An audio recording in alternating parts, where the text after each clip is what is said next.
summarise my talk just by a very simple phrase, which is, if only Ireland knew. What I mean by that is, if only all the people of Ireland knew about Palestine, they would not rest until our government had helped to make Palestine free.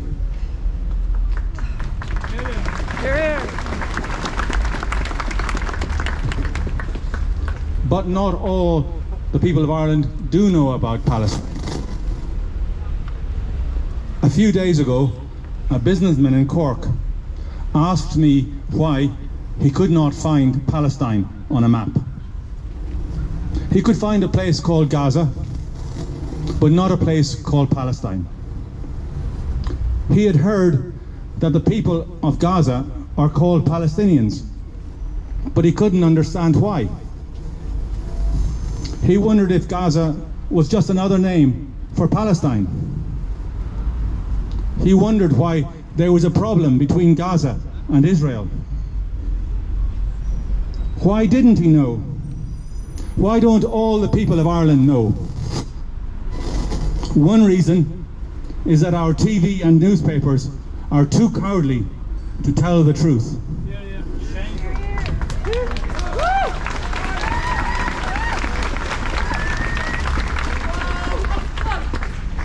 They have been frightened by Zionist pressure, much of it commercial pressure from the United States, but also pressure from the Israeli embassy in Dublin.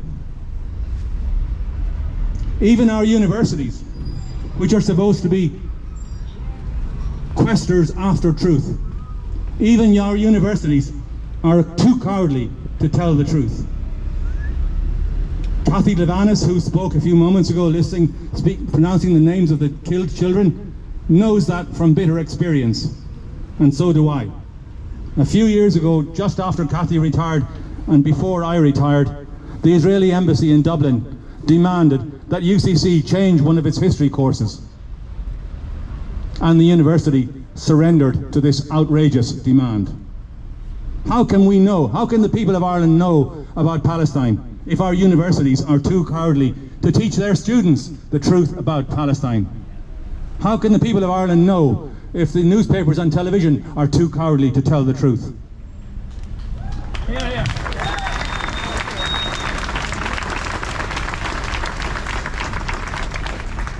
The Cork Palestine Solidarity Campaign is 21 years old this year. It was set up in April 2002 during the horrific Israeli attack on Jenin, when people were actually bulldozed in their homes, when a Palestinian man in a wheelchair was bulldozed by an Israeli bulldozer. We thought that was bad. We didn't know what was going to come to Gaza, what indeed has come to Gaza many times since then. Our motto was and is educate and agitate. We want your help to educate the people of Cork about the horror that Israel has been inflicting on Palestinians for decades. It's 75 years now and counting.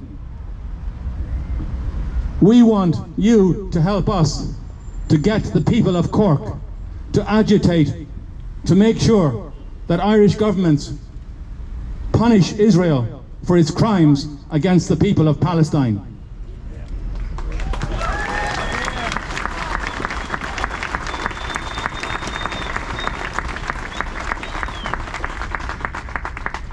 Just talking about education for a second, we have engaged in many efforts over the years. At the moment, our best effort, or one of our efforts I should say, about this current war in Gaza is a leaflet which I am waving a wad of them here in my hand, but there are lots of other people around who are carrying copies of it. Can you please get at least one copy of this for yourselves? It tries to explain the context behind the current conflict in Gaza. Don't forget that Gaza is an open-air prison and prisoners try to break out. It's not a crime to resist genocide.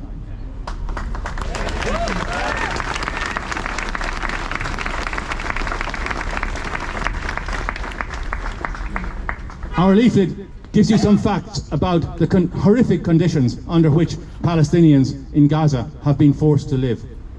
Use that to inform yourself, but more importantly, please use those facts and get some more facts as well to help you convince other people in Cork that they cannot stand quietly by.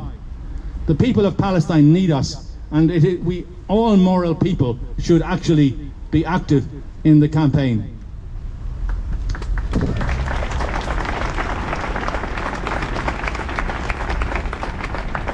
When it comes to agitation, we know from past experience that this war will probably end soon. It might end in 4 or 5 weeks, it might take 2 or 3 months, we can't predict.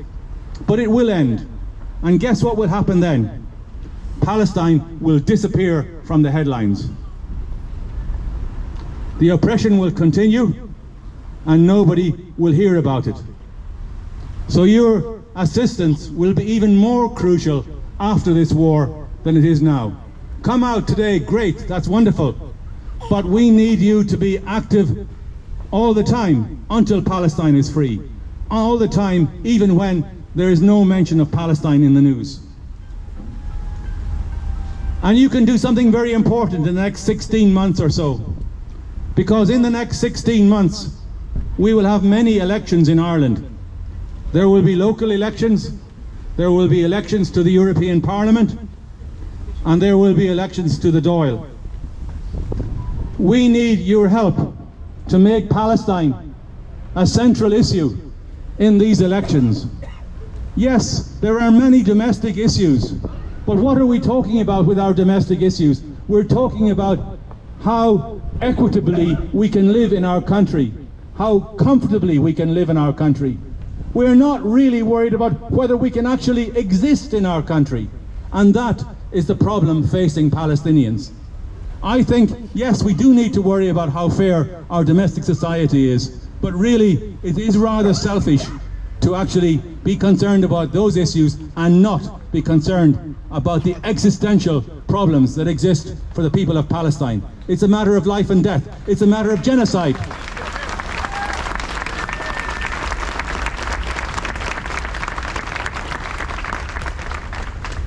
There is one thing that Ireland can do which will have extremely important international significance. A bill was passed in the Dáil several years ago. It's called the Occupied Territories Bill.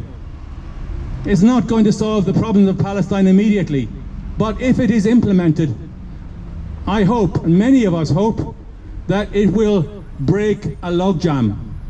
If the Occupied Territories Bill is implemented, it's already been passed, remember, it's just being blocked by one of the parties in the current government. Fine Gael. But I think that we are seeing shoots of change in Fine Gael. There are young members even of the Fine Gael party who realise that the party is not good on Palestine. There are young members even of Fine Gael who actually recognise that Israel is committing state terrorism on the Palestinians.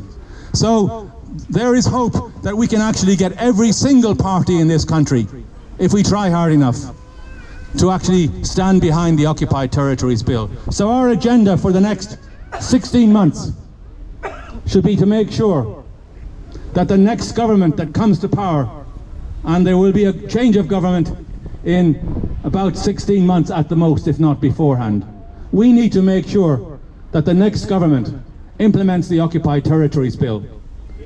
And we need your help for that. Please, don't forget Palestine.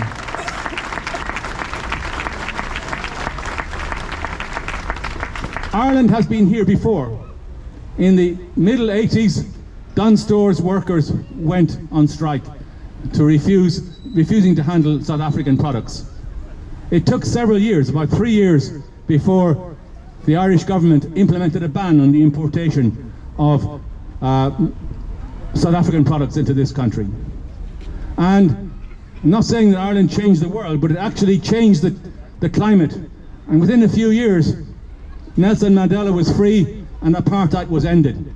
If Ireland passes the Occupied Territories Bill, which bans the import into this country of all products and services in Israeli settlements, indeed in settlements all around the world in occupied territories, including in Spanish Sahara and other places. There's a fairly long list, but we are focused here on Palestine today. If Ireland implements the Occupied Territories Bill, which bans the importation of products and services from Israeli settlements, you can be sure that there will be other countries in the European Union which will quickly follow, because they too are terrified of the Zionist pressure.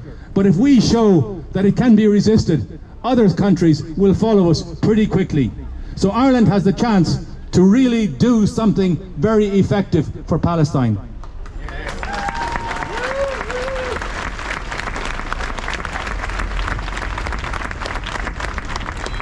I've only got one more sentence and then I'll finish.